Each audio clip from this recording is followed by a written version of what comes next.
Denver's about to get popped by another round of snow in what is turning into a historic storm. Still, nothing compared to what they're seeing on the eastern plains. The apartment owner in Aurora, who claimed a migrant gang took over its properties, now says, well, somebody high up was in on it. A Democrat's lead shrinks in Colorado's closest congressional race as the hunt is on to find and fix ballots with signature issues. Yeah, this separates the real ones from the keyboard warriors right here.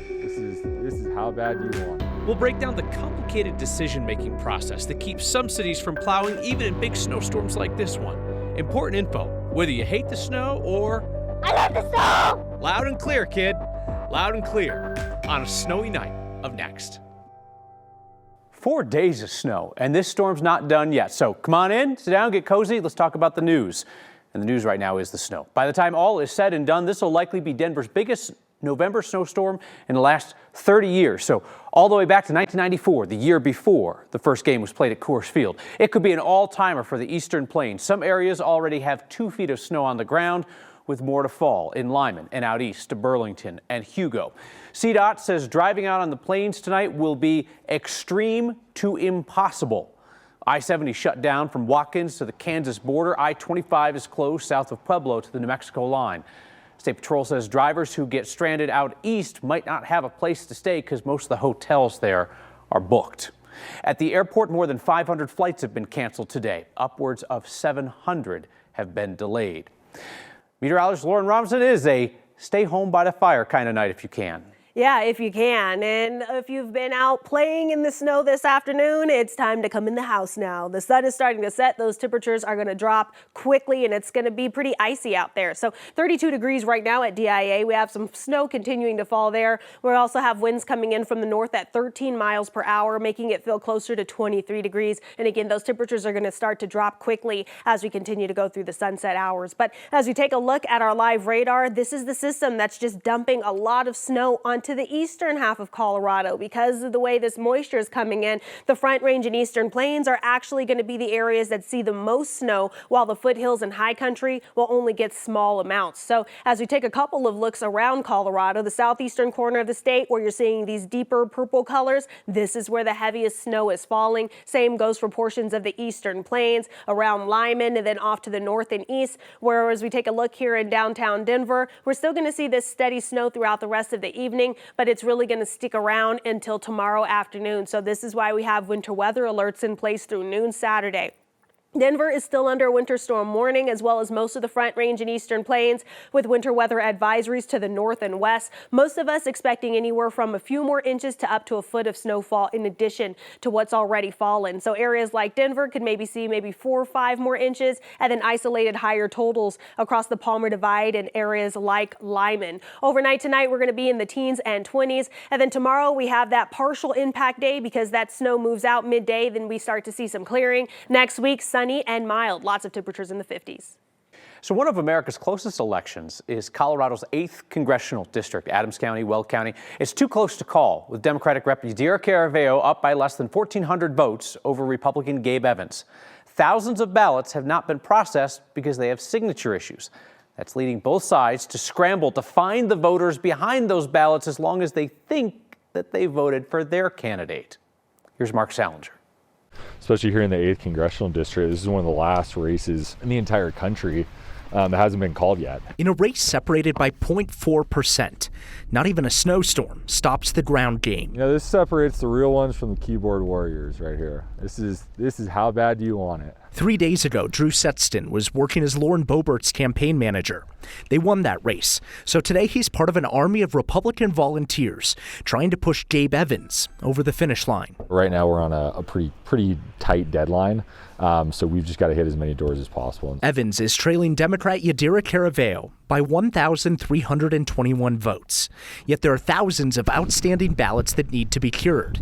In most cases, they were flagged for signature verification. So we just want to make sure that her vote counts. Every person whose ballot needs to be cured gets a message from the county clerk.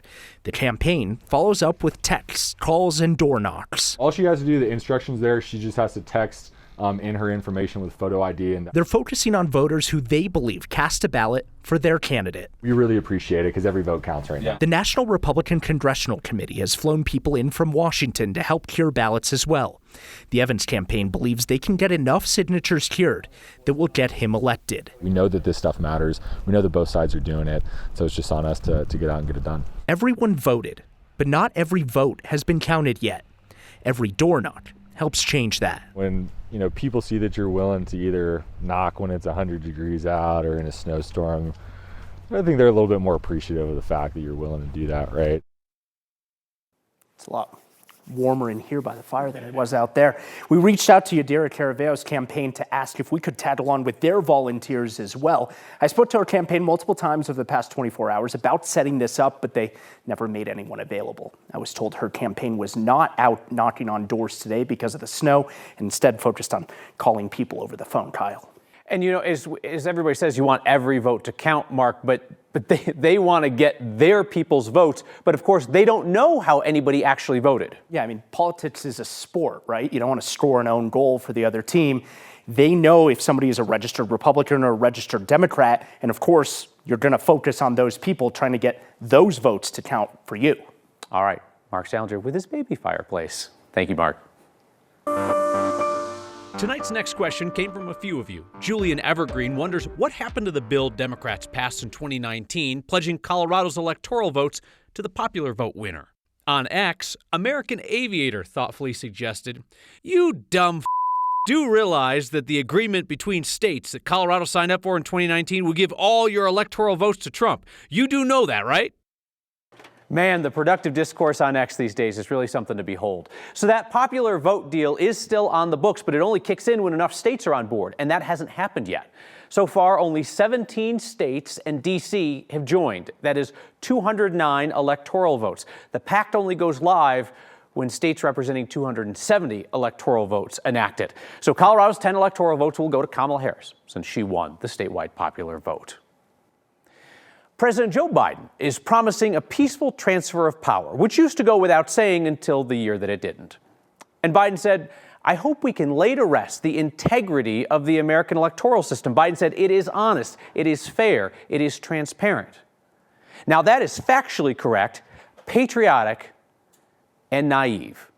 Because election denialism is a magic pill that turns losses into wins. Take the pill and never suffer electile dysfunction again. That delusion is a powerful drug, and people aren't about to give it up just because there was one night when they didn't need the pill.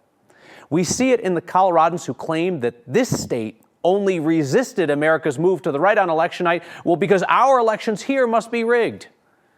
And you see the same in Democrats experimenting with election denialism to question Donald Trump's decisive win. Just pop that magic pill, and you never have to deal with a loss again.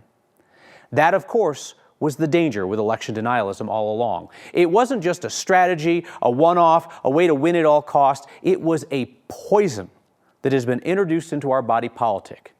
Getting it out will not be quick or easy. Biden's approach, fully accepting Democrats' loss, inviting Americans to share his faith in the system even when his team loses. That approach, in addition to being patriotic and naive, is probably the wisest way to chip away at a threat that is not gone, it's just gone dormant. So now President-elect Donald Trump really centered his immigration message on Aurora, Colorado, came to the city to call it conquered by a Venezuelan gang, an exaggeration about a real issue at 3 apartment complexes in Aurora. Days after Trump's visit, the owner of those apartments told the city they had a bit of a situation. A former manager of theirs might have committed a series of crimes. Chris Vanderveen from our 9 News Investigates team learned that and more through a series of open record requests. Things went south quickly for the owners of the now notorious 1568 Nome Street property. On June 26th of this year, their attorney told the city the property does have a manager and continued maintenance. But the very next day, the owners were informed that their properties had been forcibly taken over by gangs. July 9th, the attorney for the owners, known collectively as CBZ, confirmed with the city that all 3 of their Aurora apartment complexes had been listed for sale, adding, Marketing for the sale has been suspended until law enforcement restores us to control.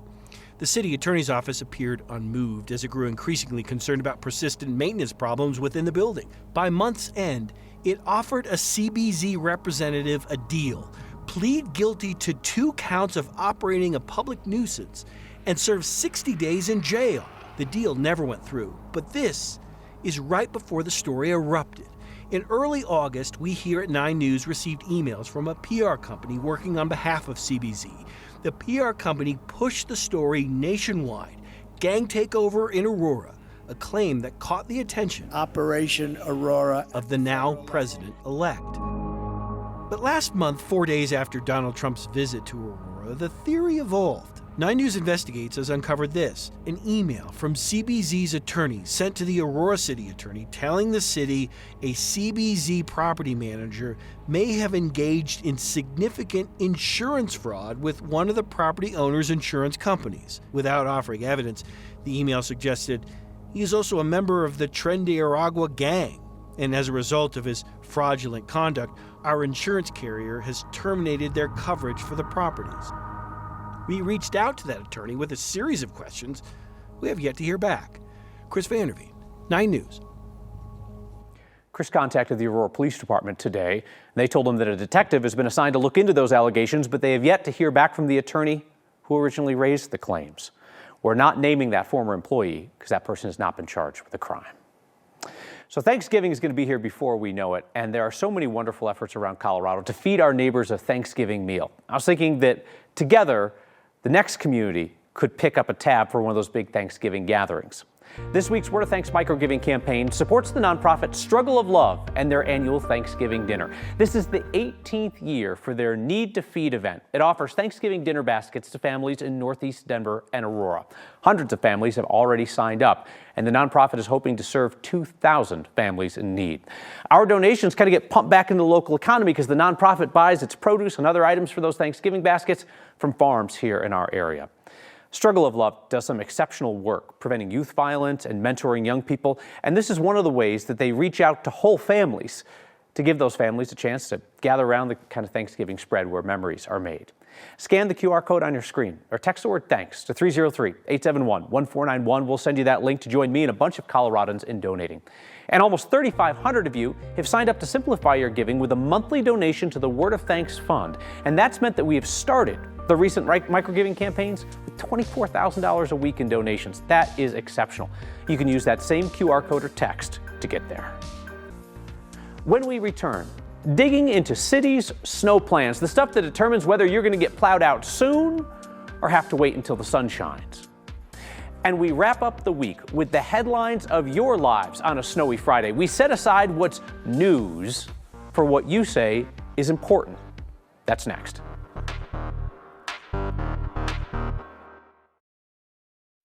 One of the top questions we're always asked when we're hit with heavy snow is, when will your residential street see a plow? And the short answer is, it depends on your city's policies. Longer answer is, it depends on your city's money and staffing. Our Marshall Zellinger drew the short straw, had to go outside tonight. And so, Marshall, I mean, most cities in the area, they're going to plow residential streets with more than 6 inches of snow in the forecast. But why not with this storm? This is an excellent question. I'll say it probably has to do with what you're about to see in the story with what the roads look like earlier today. But overnight, we'll find out if these cities change their plans. But since those plans are based on a city's budget and staffing, I don't know if they're going to be calling people in after they see this story to say, hey, we got to plow the roads, but we'll see if your road will look like this or not in the morning. The pavement you see is not necessarily because a city plow has cleared this residential road. It's more because the snow is falling when the temperature is still warm enough to melt it. And that is why many cities that plow your street with more than 6 inches of snow have chosen not to. Because the temperatures are hovering around freezing or just above freezing, it's a lot easier storm to deal with than if we're talking, this type of thing in February where it's, hovering around 10 or 15 degrees. Brett Henry heads up utilities and infrastructure for the city of Thornton, which is not considering this snowstorm a Class 3 storm, meaning a storm lasting longer than 24 hours with more than 9 inches of accumulation. We're Class 2 in Thornton. So generally speaking, that means greater than a 12-hour duration storm event and 4 to 8 inches of snow, 4 to 8. I didn't want that to sound like 48 inches. Everything that we're putting down and using and plowing is a lot more effective in a storm like today. Denver, however, will send out residential plows starting at midnight, taking one pass down the middle of each side street. In Centennial, residential streets will not see a plow. Unless it's a severe storm, the city relies on the sun for cost and environmental reasons. So we're here to talk about the snow and ice control plan. Not a moment too soon. We do have some weather on the way this week. Earlier this week, Aurora's street operations manager, Mark Tamburo, updated city council on the snow removal plan this coming winter. Category 3 and 4 storms are a lot less likely here in our area. You had to say it. Aurora is predicted to get enough snow to be in the Category 3 or 4 range, but the city is currently Category 2, meaning main and secondary roads will be cleared. Roads like Mississippi, Havana, and Peoria. If you want to know what each road is considered and you have time to spare, check out the city's 74-page snow plan, which also spells out specific hospitals and nursing facilities that need to be clear for emergency access. One other note on Aurora. There are two special districts in the city, Blackstone and South Shore, that are allowed through an agreement with the city to contract out with a private company to come plow their city residential streets. No one else in the city can do that unless you have a special agreement to do that. So you can't be a good neighbor like Steve Stager here making a cameo appearance. Steve, you can't do that. You need a special agreement with it. You cannot be a good neighbor and just go out there and put a plow in front of a pickup truck and plow a residential street. That's no good. Steve Stager, man, he is simply too good. Marshall, Steve, thank you. How does this compare to Russia? Better. Better? Yeah. Is the snow better here? Everything's better here. It is, kid. Welcome to America. It is practically Siberian out there, but, you know, nicer. That's next.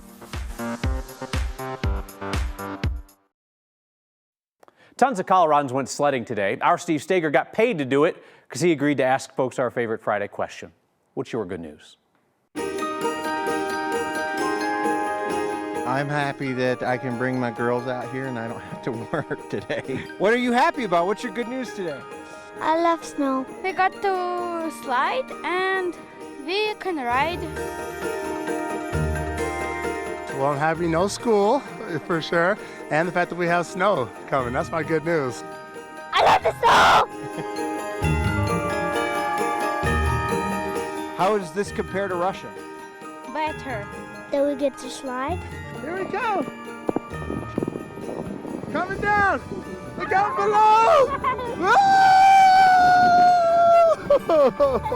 I like sledding, and my good news is climbing trees. And I'm happy that my dad brought me sledding. I looked in the mirror this morning and I said, "Boss, I'm not coming in."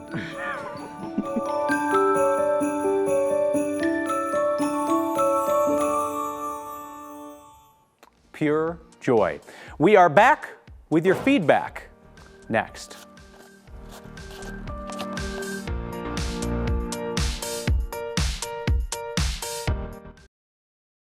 Amanda in Lakewood says, watching your story on Caraveo versus Evans, I was surprised to see a Republican wearing skinny jeans. Amanda, that's Drew Sexton. He's not just a Republican, he's a cool Republican. And Patty in Highlands Ranch says, you said electile dysfunction without a misstep and a straight face. It's a serious condition.